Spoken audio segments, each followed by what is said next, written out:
এবার চীনা পণ্যে ডি মিনিমিস শুল্ক কমানোর সিদ্ধান্ত নিয়েছে যুক্তরাষ্ট্র। সোমবার জেনেভায় বাণিজ্য চুক্তি ঘোষণার কয়েক ঘণ্টা পরই এই পদক্ষেপ নেয় ওয়াশিংটন।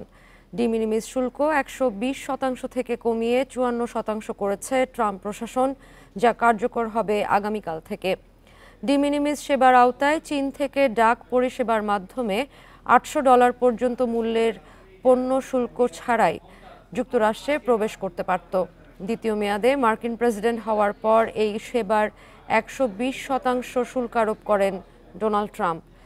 ফেন্টানাইল এবং অবৈধ পণ্য পাচারকারীরা ডি মিনিমিসের অপব্যবহার করত অভিযোগ তুলে এমন পদক্ষেপ নেন তিনি।